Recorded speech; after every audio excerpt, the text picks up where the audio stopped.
আসসালামু আলাইকুম। সন্ধে ৭টা বাংলাদেশ বেতার রাজশাহী। স্থানীয় সংবাদ পড়ছি সাজরিন খান খুশবু। রমজানের বাজার তদারকিতে বাধা ও নির্বাহী ম্যাজিস্ট্রেটকে হুমকির প্রতিবাদে রাজশাহীতে মানববন্ধন করেছে consumers association of Bangladesh cab Rajshahi. আজ নগরীর সাহেববাজার 0 পয়েন্ট এলাকায় অনুষ্ঠিত মানববন্ধনে সংগঠনের নেতারা জড়িতদের দ্রুত গ্রেপ্তার ও দৃষ্টান্তমূলক শাস্তির দাবি জানান। সভাপতিত্ব করেন ক্যাব রাজশাহীর সহসভাপতি মিজানুর রহমান।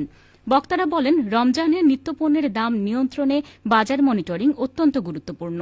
দায়িত্ব পালনকালে জাতীয় ভোক্তা অধিকার সংরক্ষণ অধিদপ্তরের এক ম্যাজিস্ট্রেটকে হুমকি ও মব সৃষ্টির চেষ্টা আইনের শাসনের প্রতি চ্যালেঞ্জ। তারা বাজার তদারকিতে প্রশাসনিক নিরাপত্তা জোরদার, নিয়মিত ভ্রাম্যমাণ আদালত পরিচালনা এবং ভবিষ্যতে এ ধরনের ঘটনা পুনরাবৃত্তি ঠেকাতে কার্যকর পদক্ষেপ নেওয়ার দাবি জানান। নওগাঁয় জেলা উন্নয়ন সমন্বয় সভা অনুষ্ঠিত হয়েছে। আজ দুপুরে জেলা প্রশাসকের সম্মেলন কক্ষে অনুষ্ঠিত সভায় সভাপতিত্ব করেন জেলা প্রশাসক মোহাম্মদ সাইফুল ইসলাম। সভায় বক্তাগণ নিত্যপণ্যের বাজারদর স্থিতিশীল রাখতে প্রতিটি উপজেলায় তদারকি বাড়ানো ও সরকারি উন্নয়ন কর্মকাণ্ড গতিশীল করতে প্রয়োজনীয় পদক্ষেপ গ্রহণের উপর গুরুত্ব আরোপ করেন। এছাড়া আসন্ন পবিত্র ঈদ উল ফিতর সুষ্ঠু ও উৎসবমুখর পরিবেশে উদযাপনে বিভিন্ন সিদ্ধান্ত গ্রহণ করা হয়। সভায় নওগাঁর 6টি আসনের সংসদ সদস্যগণ, পুলিশ সুপার, বিভিন্ন সরকারি দপ্তরের কর্মকর্তা ও সদস্যগণ উপস্থিত ছিলেন।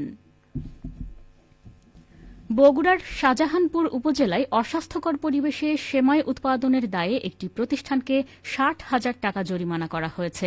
আজ উপজেলার মাদলা পূর্বপাড়া এলাকায় নিউ মাইশা স্পেশাল সেমাই নামের একটি কারখানায় অভিযান চালায় বাংলাদেশ নিরাপদ খাদ্য কর্তৃপক্ষ।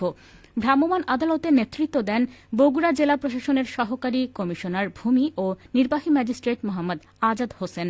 অভিযানে থাকা বগুড়া জেলা নিরাপদ খাদ্য কর্মকর্তা মোহাম্মদ রাসেল জানান, রমজানে মানসম্মত ও নিরাপদ খাদ্য নিশ্চিত করতে নিয়মিত তদারকি কার্যক্রম চালানো হচ্ছে। অভিযানে প্রতিষ্ঠানটি বাংলাদেশ স্ট্যান্ডার্ডস অ্যান্ড টেস্টিং ইনস্টিটিউশনের কোনো সনদ দেখাতে পারেনি। এছাড়া অনুমোদন ছাড়াই সেমাই উৎপাদন ও প্যাকেটজাত করা হচ্ছিল। এসব অপরাধে দোষ স্বীকার করায় প্রতিষ্ঠানটিকে ৬০,০০০ টাকা জরিমানা করা হয় এবং তাৎক্ষণিকভাবে জরিমানার অর্থ আদায় করা হয়েছে। একই সঙ্গে জব্দ করা অনিরাপদ খাদ্য ও উপকরণ বিধি অনুযায়ী জনসম্মুখে ধ্বংস করা হয়। সিরাজগঞ্জের তাড়াশে এবার ক্ষীরার বাম্পার ফলন হয়েছে। এ অঞ্চলের ক্ষীরার চাহিদা সারা দেশেই রয়েছে। ক্ষীরার দাম ভালো পাওয়ায় কৃষকরা লাভের মুখ দেখছেন। চলতি মৌসুমে উপজেলায় ৪২৭ হেক্টর জমিতে ক্ষীরা চাষ করা হয়েছে, যা গত বছরের লক্ষ্যমাত্রার চেয়ে ৭৫ হেক্টর বেশি। প্রতি বিঘা জমিতে প্রায় ১০০ থেকে ১২০ মণ ফলন হচ্ছে। বর্তমান বাজারে প্রতি বস্তা ক্ষীরা ৩,১৫০ থেকে ৩,২০০ টাকায় বিক্রি হচ্ছে। তাড়াশ উপজেলা কৃষি কর্মকর্তা কৃষিবিদ শর্মিষ্ঠা সেনগুপ্তা বলেন, উপজেলার ফসলি জমিতে ক্ষীরা চাষ খুব ভালো হয়।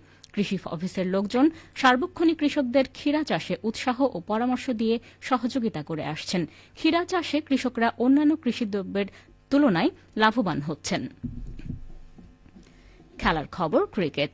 আগামীকাল পর্দা উঠছে বাংলাদেশ ক্রিকেট লীগ বিসিএল এর। টুর্নামেন্টে north zone, east zone, south zone এবং সেন্ট্রাল জোন নামে মোট 4টি দল অংশ নিচ্ছে।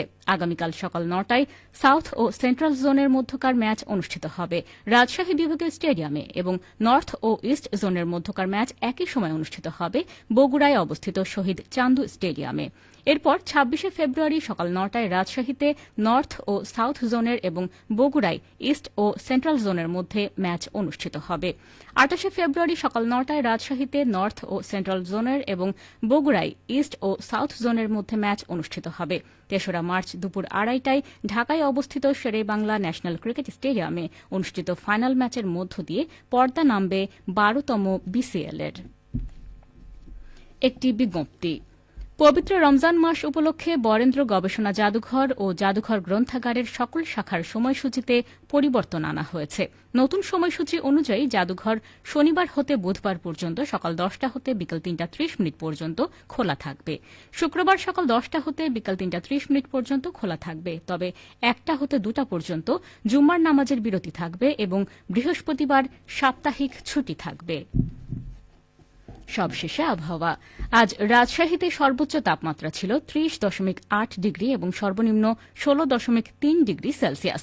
সন্ধে 6টায় বাতাসে আপেক্ষিক আর্দ্রতার পরিমাণ ছিল 62%। রাজশাহী ও পার্শ্ববর্তী এলাকায় আগামীকাল সেহরির শেষ সময় ভোর 5টা 16 মিনিটে। সংবাদ শেষ হল। আমাদের পরবর্তী স্থানীয় সংবাদ প্রচারিত হবে আগামীকাল সকাল 8টা 10 মিনিটে।